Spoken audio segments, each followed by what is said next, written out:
जय हिंद। आज हम कल जो डिस्कशन किए थे उसी को आगे जारी रखते हुए, क्योंकि कल मुझे कमेंट में पता चला कि और भी हमारे मित्रों को कोरोना से संक्रमित हैं और वो काफ़ी अच्छे रिकवर कर रहे हैं। तो देखिए, ये सब हमें देखकर ये चीज़ दिमाग में आता है कि हाँ, कोई बड़ा चीज़ नहीं है। अगर हम सही डायरेक्शन में चलें तो हम इसे मात दे सकते हैं। देखिए, डायरेक्शन का बहुत ज़्यादा इम्पोर्टेंस है।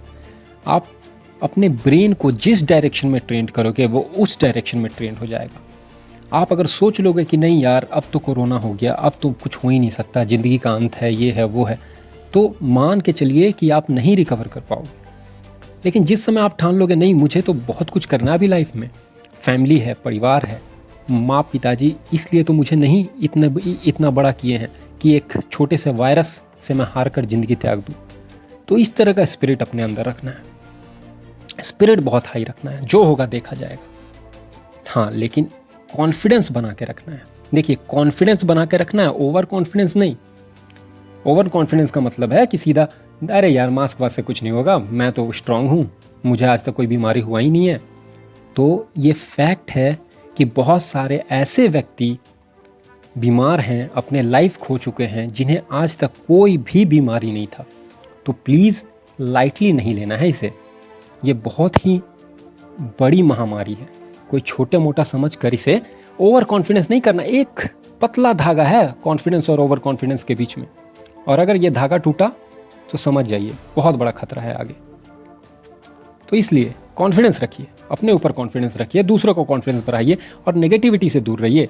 ऐसे वीडियोस पोस्ट मत कीजिए जिसमें किसी आपके फैमिली मेम्बर्स का डेथ हो गया, कोई आसपास में डेथ हो गया, यार ये ऐसे हो गए, रिप, ये वो, रेस्ट इन पीस।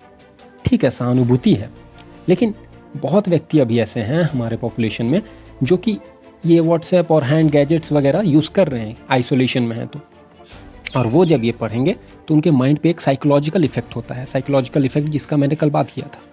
तो साइकोलॉजिकल इफेक्ट से वो अब देखेंगे कि यार सब तो जा ही रहे हैं, तो मैं जी कर क्या करूँ, ऐसा फीलिंग आ जाता है अंदर से। तो ऐसा नहीं करना है। हम ऐसा चाहते नहीं कि किसी का हो, लेकिन हमारे पोस्ट से अगर किसी को ऐसा लगता है, कोई आहत होता है, तो नहीं करना है ऐसे पोस्ट। ये सब भी हमें दिमाग में रखना है। एक रिस्पॉन्सिबिलिटी के साथ अभी रहना है। We have to show utmost responsibility.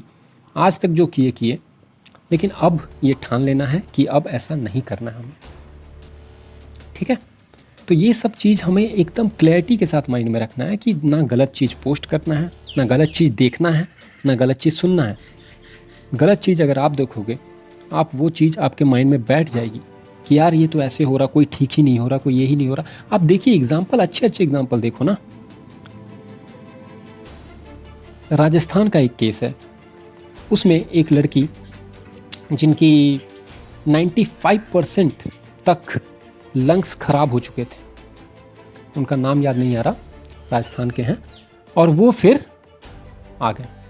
5% में डॉक्टर बोले अब तुम्हारा कुछ हो नहीं सकता, अब आप जाइए, डिस्चार्ज कर दिया डॉक्टर्स ने, और वो फिर वापस घर आ गई। घर में अपने विल पावर से ओवरकम कर लिया। सी इज़ नेगेटिव नाउ। तो ये सब नहीं सोचना है। और ये जो न्यूज़ वगैरह में चलते रहता है सोशल मीडिया में कि सरकार ने ये सब करवा दिया, सरकार चोर है, ये है, ठीक है, सरकार की रिस्पॉन्सिबिलिटी बनती है, लेकिन क्या हमारी रिस्पॉन्सिबिलिटी नहीं बनती? क्या हम उतने रिस्पॉन्सिबल थे? इस पैंडमिक के टाइम में जो गैप हमें मिला था, were we responsible? No, we were not responsible. हम पार्टी कर रहे थे, हम घूम रहे थे, फिर रहे थे, कभी नहीं गवर्नमेंट से डिमांड कर रहे थे कि और हॉस्पिटल्स बना दीजिए, सेकेंड वेव आ सकता है। कोई नहीं डिमांड कर रहा था, कोई सोच भी नहीं रहा था। तो सिर्फ एक के ऊपर उंगली उठाना बहुत आसान है, अपने ऊपर भी झांकना होगा हमें। सरकार का तो दायित्व है, सरकार नो डाउट यहाँ पर बहुत ही ज़्यादा फेलियर रही है, क्योंकि उस समय they should have requested election commission that please अभी रैलीज मत कीजिए, अभी इलेक्शन को टाल दिया जाए। इलेक्शन टाले जा सकते थे, लेकिन हम यहाँ तो बात करते हैं इलेक्शन टाले जा सकते थे, लेकिन हम ये बात नहीं करते कि मैरिज भी टाले जा सकते हैं। अभी देखिए ना, मैरिजेस हो रहे हैं, बिहार झारखंड हर जगह मैरिजेस हो रहे हैं। क्या मैरिजेस टाले नहीं जा सकते? आदमी का दलील क्या होता है? अरे ये तो 1 साल पहले से सेट होता है, इसमें तो बहुत खर्चा हो गया है। ये खर्चा मान के चलिए, ये खर्चा अगर किसी को बीमारी हो जाता है उससे लाख गुना कम खर्चा है, ये लाख गुना कम खर्चा है। और हमारे कोरोना वॉरियर्स को सैल्यूट कीजिए जो ऐसे सिचुएशन में भी घर छोड़कर हमें बचाने में लगे हुए हैं। दिल से सैल्यूट कीजिए उन्हें। कोई कुछ भी न्यूज़ देता है कि अरे वो भी इंसान है, they also have fatigue in their body, in their mind. सुबह से शाम तक सिर्फ मौत मौत देख रहे हो, बचाने का कोशिश कर रहे हो, बचा नहीं पा रहे हो। कैसा होगा उसका मेंटलिटी, आप सोचिए कैसा दिमाग पे असर पड़ेगा। हम में से कितने ऐसे व्यक्ति हैं ना जो एक कतरा खून देख लेते तो बेहोश हो जाते हैं, और वो डेली डेथ देख रहे हैं भाई, डेथ। तो उनका रूडनेस थोड़ा आ सकता है उनमें, थोड़ा सा वे भी विचलित होते हैं। तो उनका भी हमें समझना है, ये नहीं कि उन्हें पीटने लग गया, मारने लग गया, ये क्या बात है। This is not a responsible behaviour. ये सब समझना है। डॉक्टर्स हो गए, नर्सेस हो गए, सफाई कर्मचारी हो गए, पुलिसमैन हो गए, सभी को इज्जत के साथ पेश करना है। हम और कुछ नहीं दे सकते, बस इज्जत दे सकते हैं। तो इज्जत दीजिए उन्हें। सोशल मीडिया पे कहीं से कुछ आ गया, अब उससे वो पोस्ट को लेकर सारे पुलिसमैन को चोर बता दिए, सारे पॉलिटिशियन को चोर बता दिए। कुछ एमएलएज, मैंने कल एक वीडियो देखा एक एमएलए का, वो वहाँ पर गए थे, एक लड़की गिड़गिड़ाती हुई गई उनके पास कि देखिए ऐसा ऐसा केस है। उन्होंने खुद स्ट्रेचर वगैरह लगाया, अपना कार दिया, कार में खुद बैठ कर गए। तो लीडरशिप का एक क्वालिटी है, this is the quality of leadership. You have to lead from the front. ये नहीं कि हाँ बैठे हुए हैं फ़ोन से फ़ोन घुमा रहे, ये कर रहे, नहीं, ये लीडरशिप नहीं है। You have to be present there for the crisis management, and this is the crisis. बहुत अच्छा लगा उस जो भी वो एमएलए थे, यंग हैं, उनका ये देखकर। तो ऐसे पॉजिटिविटी के न्यूज़ देखिए। नेगेटिविटी तो भरा हुआ है दुनिया में, हर कदम पे नेगेटिविटी है। और अगर आपको फीवर, बुखार, ये सब कुछ लक्षण आते हैं, मेनली इस बार के कोरोना में आपका स्मेल और टेस्ट चला जा रहा, साथ में फीवर रह रहा। फीवर को 2 से 3 दिन के अंदर कंट्रोल करने का कोशिश कीजिए। बहुत सारी दवाई हैं, खासकर घरेलू उपचार कीजिए। दूध में हल्दी डालकर सेवन कीजिए। ज़रूर एक बार कम से कम रात में सोने से पहले, कम से कम 2 बार, और बढ़ा भी सकते हैं आप, भाप लीजिए। स्टीम किसी मशीन से नहीं, एक कटोरे में, पतीला में जिसका मुंह वाइड हो, उसमें वो डालकर पानी खौला लीजिए, या जिंजर डाल लीजिए, किसी दिन नीम के पत्ते डाल लीजिए, किसी दिन उसमें हल्दी डाल लीजिए। अलग अलग टाइप से करते रहिए जैसे आपको अच्छा लगे, और उसका भाप लेते रहिए बहुत। और सर को एक कपड़े से ढककर उसमें थोड़ा डिस्टेंस पे रखकर भाप लीजिए। नाक से सांस लीजिए, मुंह से छोड़िए, फिर ऐसे 5-10 बार कीजिए, फिर उल्टा कीजिए, मुंह से लेकर नाक से छोड़िए, इस तरह से कीजिए। गले को हमेशा गार्गल कीजिए। यही सब मेन चीज़ है। और कोविड-19 लाइव अपडेट, कोविड-19 में क्या हो गया क्या नहीं हो, ये सब मत देखिए, न्यूज़ मत सर्च कीजिए, कुछ नहीं होगा, स्ट्रेस होगा, सिर्फ आपका दिमाग फट जाएगा ये सब देखकर। अंदर आपको पता भी नहीं चलेगा, अनकॉन्शियस ब्रेन में ये जाकर घर कर जाएगा।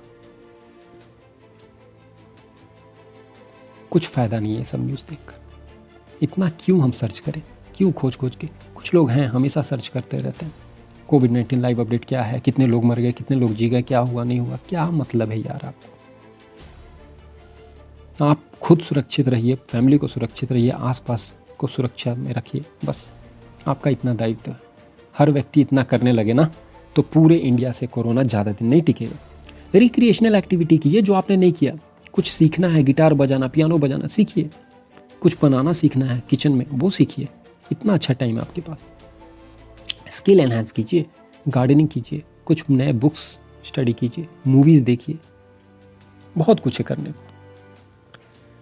और खाने में जितना ज़्यादा जिंजर, गार्लिक ये सब यूज़ कर सकते हैं वो सब कीजिए। ये सब इम्यूनिटी बढ़ाता है। लेमन, गर्म पानी में लेमन डालकर सेवन कीजिए। और हो सके जिसे, अगर you are suffering from corona virus, you have to be in a well ventilated room.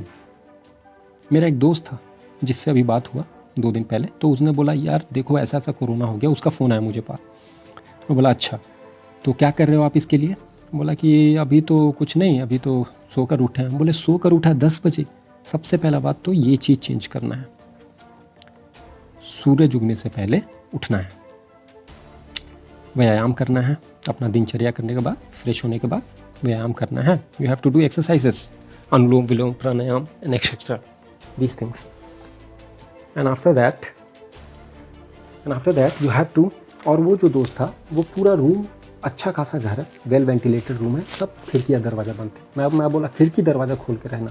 वो बोला यार खिड़की दरवाज़ा तो बंद है, रुको मैं अभी ही खोल लेता हूँ. तो कॉल पे ही मैंने उसे खुलवाया. नहीं यार खिड़की दरवाजे खोल के रखो, you have to be in well ventilated room.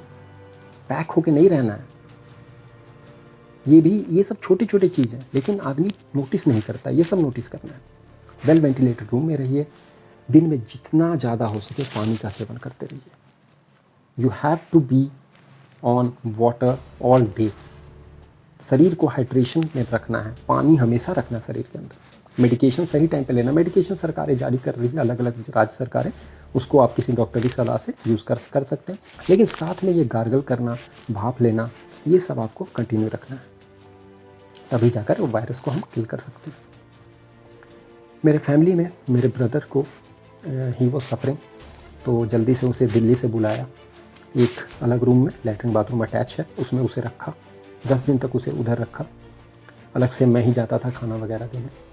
तो ये सब हमने किया उसके साथ. उसका स्मेल चला गया था, टेस्ट हल्का हल्का आ रहा था.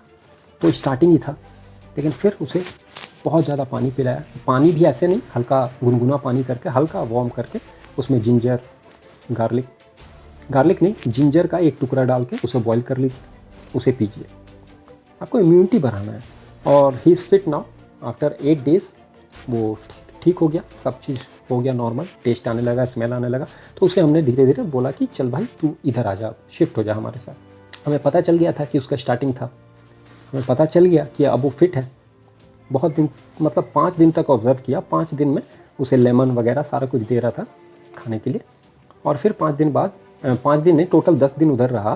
तो करीब 5 दिन के बाद उसका सारा कुछ वापस आ गया, सब चीज़ नॉर्मल. लेकिन फिर भी उसे 5 दिन एक्स्ट्रा हमने रखा कि नहीं, we can't take risk, because घर में छोटे बच्चे भी हैं, तो रिस्क नहीं लेना है.